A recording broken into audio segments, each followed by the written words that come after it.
मोदींच्या, शहांच्या, नड्डांच्या मनामध्ये फडणवीसांप्रती प्रेम नाही, लक्षात ठेवा. दिल्लीकरांच्या मनामध्ये फडणवीस सोडून इतर नेत्यांच्या मनावर विषयी किंवा मनाप्रती प्रेम आहे हे नाकारता येणार नाही. कारण विनोद तावडेंनी एक काल माध्यमांमध्ये एक पुडी सोडली होती की तावडे आणि नड्डांमध्ये, तावडे आणि शहांमध्ये चर्चा झाली. कदाचित ते पक्षातला मराठा चेहरा सुद्धा मुख्यमंत्री म्हणून बसू शकतात. जोर का झटका परत एकदा 2024ला ह्या 2 दिवसामध्ये जर तुम्हाला बसला तर तुम्हाला आश्चर्य वाटायला नको. देवेंद्र फडणवीस साहेबांचं जे प्रसिद्ध वाक्य आहे, मी पुन्हा येईन, मी पुन्हा येईन, मी पुन्हा येईन, या वाक्याला अमित शहा साहेब परत एकदा जर ब्रेक लावणार असतील, लावतील किंवा भाजपच्या वतीनं लावला जाईल तर चेहरा मात्र दुसरा प्रमोट होईल. आणि शिंदे साहेबांच्या माध्यमातून नेहमी सांगतात की हे लोकांचं सरकार आहे, गोरगरिबांचं सरकार आहे. परंतु सरकारमध्ये शिंदे साहेबच महाराष्ट्रात न राहता जर दिल्लीला गेले तर तो सुद्धा झटका असेल. महाराष्ट्रात काहीही घडू शकतं. Wait and watch. Santosh Shinde जे सांगतात ते कदाचित खरं होईल, नाकारता येणार नाही. सगळ्यांना शुभेच्छा.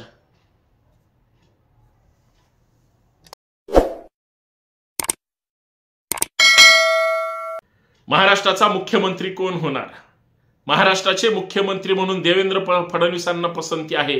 शिंदे साहेबांना परत मुख्यमंत्री करणार नाही. दिल्लीकरांच्या किंवा दिल्लीतल्या नेत्यांची फडणवीसांना पसंती मिळालेली आहे.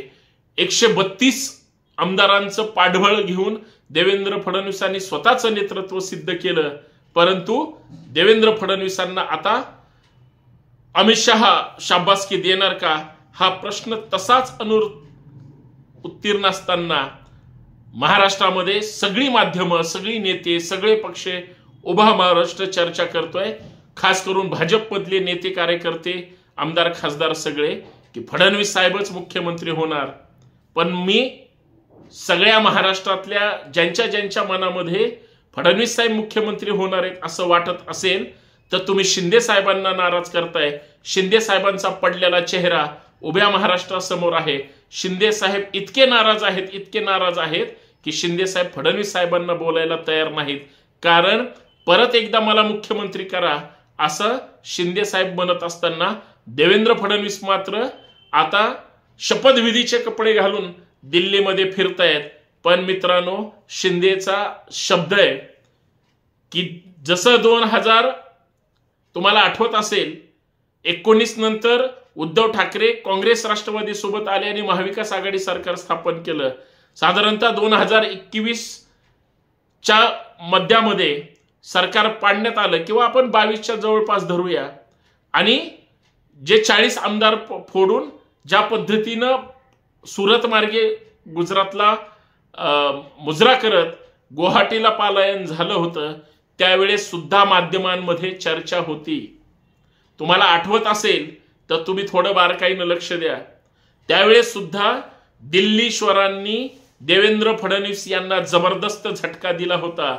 प्रत्येक जण म्हणत होता, माध्यमांना तर वाटत होतं, बरीच पत्रकार मंडळी, बरेच चॅनल्स, बरेच नेते हे देवेंद्र फडणवीस उद्धव ठाकरेंचं सरकार पाडल्यानंतर फडणवीसच मुख्यमंत्री होणार असं घसा ताणून ओरडत होते. आणि ज्यावेळेस एकनाथ शिंदे साहेबांना मुख्यमंत्री म्हणल्यानंतर ज्या पद्धतीनं अख्ख्या पत्रकारांना तोंडघशी पडावं लागलं, माध्यमांना तोंडघशी पडावं लागलं, सगळ्या माध्यमांच्या टीव्हीच्या अँकर असेल किंवा संपादक असतील सगळे तोंडघशी पडले होते. तशीच वेळ जर आता आली तर करणार काय? भले आता देवेंद्र फडणवीसांचा परफॉर्मन्स चांगला आहे, ग्रेट आहे. 105 ते 132चा प्रवास त्यांचा वाखाणण्याजोगा आहे.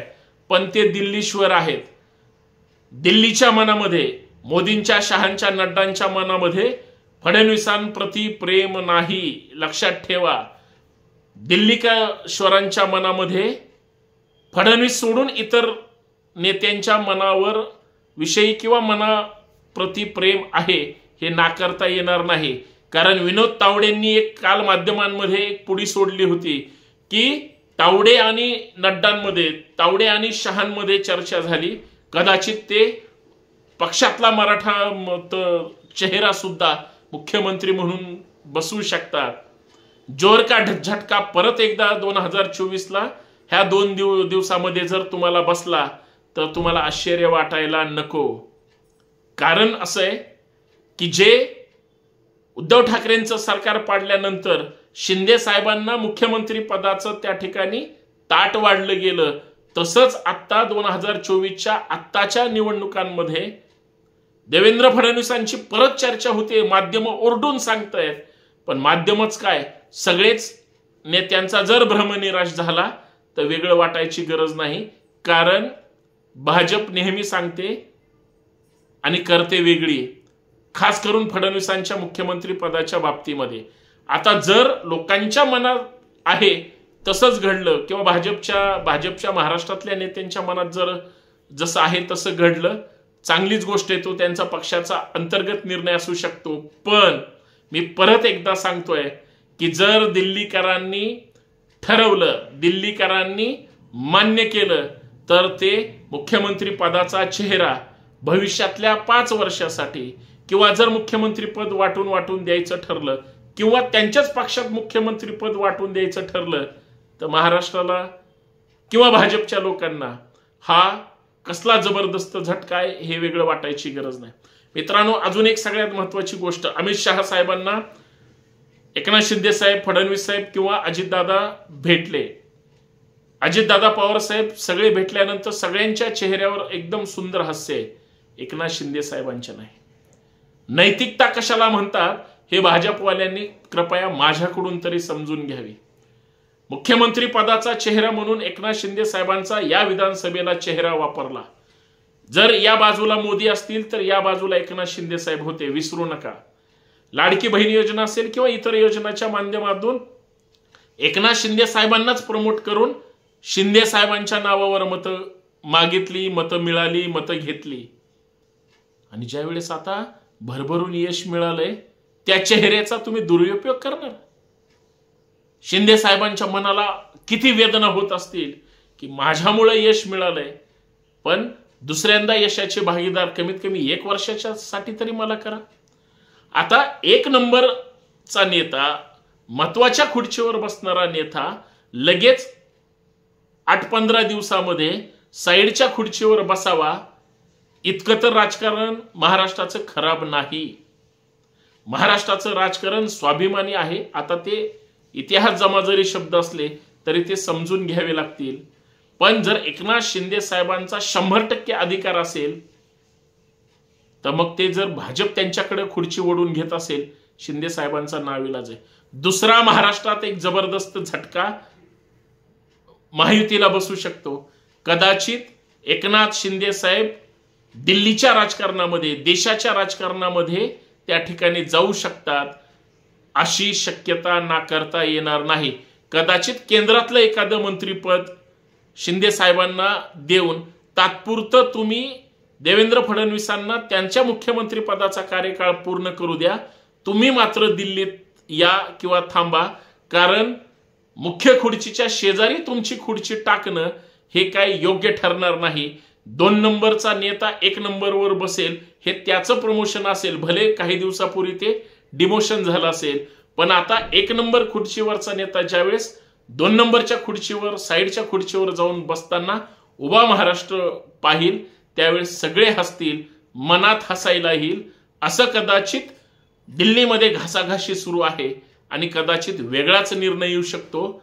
दोघांच्या भांडणामध्ये महाराष्ट्रामध्ये जर तिसऱ्याचा लाभ झाला तर देवेंद्र फडणवीस साहेबांना एकनाथ शिंदे यांच्या माध्यमातून जबरदस्त झटका मिळू शकतो आणि तिसऱ्याचा लाभ होऊ शकतो, हे नाकारता येणार नाही. कदाचित ह्या खेळीमध्ये अजित पवार हे फार मोठे जॉईंट किलर ठरतील.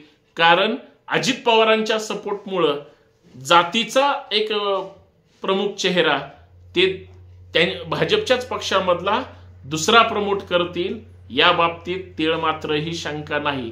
म्हणजे महाराष्ट्रामध्ये काहीही घडू शकतं. फक्त माध्यमांची जी काही अशी तिळपापड होतंय, त्यांच्या मनात जी काही उद्विग्नता आहे, कदाचित हे चर्चेचा मुद्दा होईल.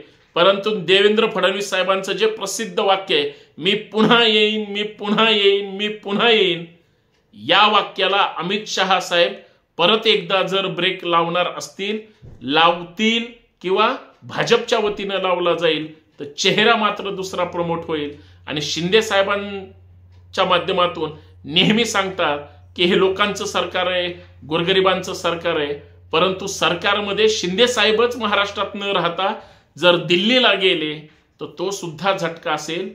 महाराष्ट्रात काहीही घडू शकतं. Wait and watch. Santosh Shinde जे सांगतात ते कदाचित खरं होईल, नाकारता येणार नाही. सगळ्यांना शुभेच्छा.